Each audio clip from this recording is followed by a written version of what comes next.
Roman संख्या चिन्हे हा घटक बघणार आहोत। या अगोदर आपला हा घटक झालेला आहे।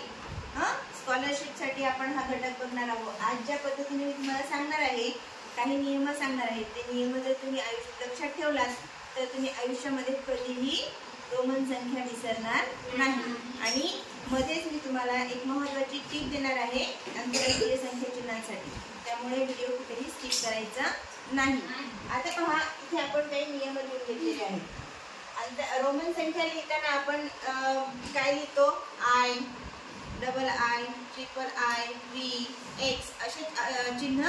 मग ते चिन्ह लिहून आपण संख्या दर्शवतो। मग संख्या दर्शवत असताना आय, व्ही आणि एक्स या संख्या चिन्हाच्या सहाय्याने संख्या लिहिण्याचे काही नियम आहेत आणि ते एकूण 5 नियम आहेत। किती नियम आहेत? 5 नियम आहेत। मग ते 5 नियम कोणकोणते आहेत त्यातले आता काही नियम आपण बघू। पहिला नियम आहे आय व एक्स। आय व एक्स हे चिन्ह एका पुढे एक, दोनदा किंवा तीनदा लिहिता येते। आता तसे जर लिहिलेलं असेल तर त्यांची बेरीज करायची आणि जी संख्या मिळते ती संख्या लिहून घ्यायची। म्हणजे पाहायचे आय आणि एक्स इथं आपण संख्या एका पुढे एक, दोनदा लिहून जर आपण दोनदा लिहिली तर त्याच्यामुळे कोणती संख्या मिळते? 1 आणि 1 मिळवायची, त्याच्यामुळे 1 अधिक 1 बेरीज करून मिळवायची ती संख्या 2। आता इथे पहा आय आणि आय लिहिलेलं आहे, म्हणजे इथे 1 अधिक 1, 1 अधिक 1 किती होतात? 2। म्हणजे 2 आय जर लिहिले, आय जर 2 वेळा लिहिले तर त्याचं एक्सपांड कसं करायचं? 1 अधिक 1 बरोबर 2। लक्षात आलं? त्यानंतर एक्स आणि एक्स लिहिलं तर हे एक्स म्हणजे आपण 10 ला म्हणतो। मग 10 अधिक 10 20। हा झाला पहिला नियम। पहिला नियम काय म्हटलेला आहे की आय आणि एक्स हे चिन्ह जर एका पुढे एक, दोनदा लिहिलेलं असेल किंवा तीनदा लिहिलेलं असेल तर त्याची बेरीज करायची आणि आपल्याला समोरची संख्या मिळवता येते। बेरीज करून आपल्याला समोरची संख्या मिळवता येते। ठीक आहे। आता दुसरा नियम काय सांगतं की आय आणि एक्स ही संख्या चिन्हे जी आहे ती एका पुढे एक जास्तीत जास्त किती वेळा लिहू शकतो आपण? 3दा लिहू शकतो। किती वेळा लिहू शकतो? 3दा लिहू शकतो। 3 पेक्षा जास्त वेळा जर लिहिलं तर ते ग्राह्य धरलं जाईल का? ग्राह्य धरलं जाणार नाही किंवा त्याची किंमत चुकून जाईल आपली। मग आय किंवा एक्स हे अक्षर आपण किती वेळा लिहू शकतो? एका पुढे एक जास्तीत जास्त 3 वेळा लिहू शकतो। 3 वेळा म्हणजे इथे पहा आपण उदाहरण घेतलेलं आहे, 3 घेतलं आणि हे एक्स एक्स एक्स आय 3 वेळा घेतलेला आहे आणि एक्स 3 वेळा घेतलेला आहे। याची किंमत काय होईल? 1 अधिक 1 अधिक 1 बरोबर 3। इथे 10 अधिक 10 अधिक 10 बरोबर 30। अडचण आहे का? फक्त लक्षात ठेवायचं। नंतर आपण एकदा उदाहरणे घेऊया। आणि हे पहा आय आणि एक्स ही संख्या चिन्ह जी आहे ती एका पुढे एक जास्तीत जास्त 3 वेळा लिहिता येतात। आपण इथं आय, व्ही, एक्स या 3 अक्षरांचे नियम बघायले। मग आय आणि एक्स बद्दल सांगितले की जास्तीत जास्त ते अक्षर 3 वेळा लिहू शकतो। मग व्ही जे अक्षर आहे, इथं जे व्ही अक्षर दिलेलं आहे, हे व्ही जे अक्षर आहे ते व्ही अक्षर एका पुढे एक जास्तीत जास्त वेळा लिहू शकतो आपण? नाही। आता पहा, जर आपण लिहिलं, जर 15 दाखवायचे आपल्याला, 15 दाखवायचे आहे तर आपण व्ही 3 वेळा व्ही लिहिले तर याची किंमत 5 अधिक 5 अधिक 5 बरोबर 15 अशी लिहिता येईल का?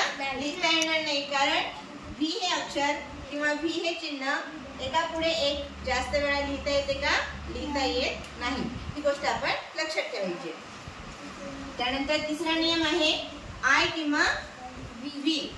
आय किंवा व्ही यापैकी एखादे चिन्ह जर मोठ्या संख्येच्या पुढे आलं, मोठ्या संख्येच्या पुढे आलं किंवा मोठ्या संख्या चिन्हाच्या पुढे आलं तर किंवा उजवीकडे आलं तर काय होते? त्याची किंमत त्याच्यामध्ये मिळवायची किंवा बेरीज करून मिळवायची। आता इथे दिलेलं आहे व्ही आणि आय।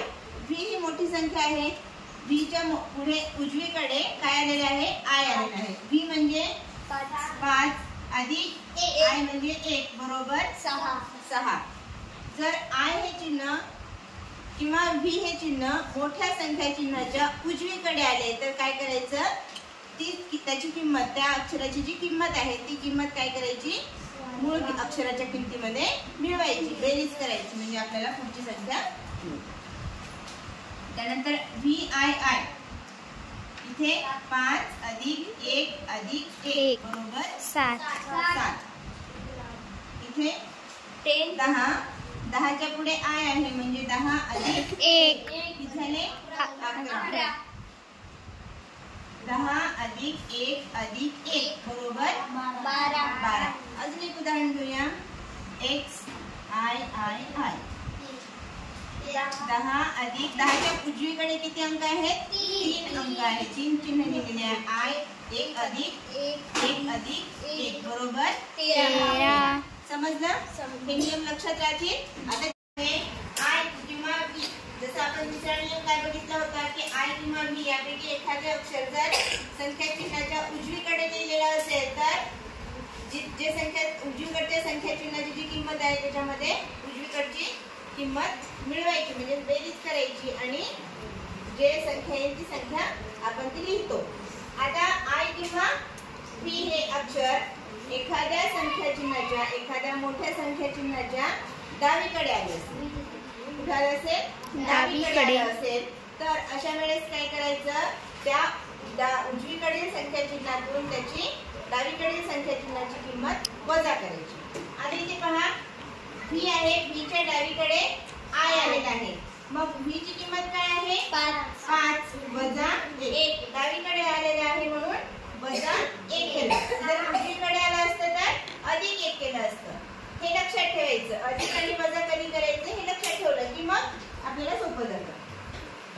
आता इथे I V ची किंमत काय होणार आहे, मग 4 होणार आहे. काय होणार आहे, I V ची किंमत 4 होणार आहे. त्याचप्रमाणे I X ची किंमत काय होईल, तर X म्हणजे 10 म्हणतो आपण, 10 मधून 1 वजा केला तर किती येणार उत्तर 9. म्हणजे उजवीकडच्या संख्येतून डावीकडच्या संख्येची किंमत वजा केल्यानंतर आपल्याला 9 हा अंक मिळाला. मात्र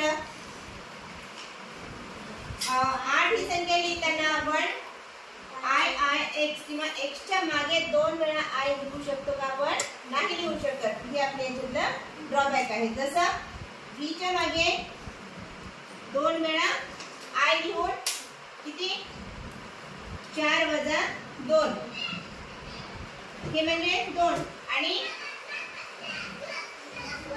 5 वजा 2 V म्हणजे 5. 5 मधून 2 काढले तर 3. 3 ला आपण I V असे लिहू शकतो का, नाही लिहू शकत. 3 लिहिण्यासाठी आपण 3 वेळा I चाच वापर करू शकतो.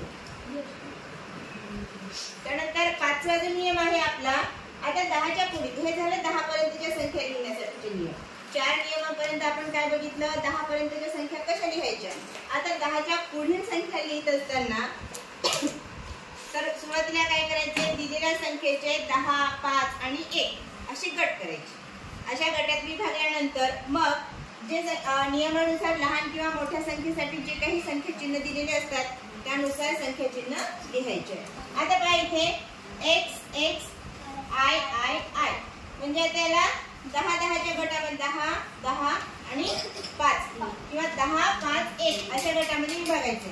तर इथे कितीचा 10चा एक गट झाला, अधिक 10चा दुसरा गट झाला, अधिक 1 अधिक 1 अधिक 1 बरोबर 23. कळलं? त्यानंतर X I V, X म्हणजे 10 अधिक 1 10 अधिक 1 होते का 4. ह्याची किंमत 4 बरोबर 14. इथे 10 अधिक 10 अधिक 9 ह्याची किंमत 9 29. समजलं? आता आपण संख्या दिलेली असताना रोमन संख्यामध्ये कसं लिहायचं हे बघूया. काय संख्या घेऊ इथं 35 50 54 32 150. आता पहा इथे 35 आहे. 35 मध्ये आपल्याला काय करायचे नियमानुसार पहिले प्रथम ती संख्या 10, 5 आणि 1 च्या गटामध्ये विभागून घ्यायची. ही 10 अधिक 10 अधिक 10 अधिक 5. 10 अधिक 10 अधिक 10 अधिक 5 म्हणजे x अधिक x अधिक x अधिक b. समजलं? त्यानंतर 50 ला l हे अक्षर आलेलं आहे. आपण घेतलं नाही पण जनरली 50 ला l हे अक्षर आलेलं आहे. 50, 100, 500 आणि 1000.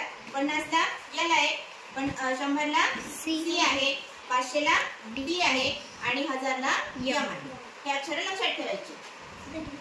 आता इथे 54 आहे. 54 म्हणजे 5 चे काय करायचे? 10 चे 5 घटक करण्यापेक्षा 50 ला काय दिलेलं आहे? l दिलेलं आहे म्हणून l घेतलं. आणि 4 कसे लिहिणार? IV l I V म्हणजे 54. 32 ला x x I. 115 ला आता सांगितलं 100 व्हेरी गुड. समजलं? आता याच्यामध्ये काही ड्रॉबॅक्स आहेत. जसं आपण नियम सांगितले की नाही, रोमन संख्या चिन्हांचा सगळीकडे वापर आपण नाही करू शकत. आज सुरुवातीला मी जसं सांगितलं होतं की एक महत्त्वाची टीप येणार आहे, ती म्हणजे रोमन संख्या चिन्ह आपण सगळीकडे वापरू शकत नाही. जसं आपण आंतरराष्ट्रीय संख्या चिन्हामध्ये किंवा देवनागरी संख्या चिन्हांमध्ये शून्याचा वापर केला जातो, नाही की नाही. नैसर्गिक संख्या, पूर्ण संख्या, पूर्णांक संख्या ह्या संख्या दाखवताना आपल्याला शून्याचा वापर करावा लागतो. पण रोमन संख्या चिन्हामध्ये शून्याचा वापर केलेला नाही. म्हणून सर्वकडे सगळीकडे रोमन संख्या चिन्ह वापरली जातात का? वापरली जात नाही. शून्यासाठी रोमन संख्या लिपीमध्ये कोणत्याही प्रकारचं चिन्ह लिहिलेलं नाही.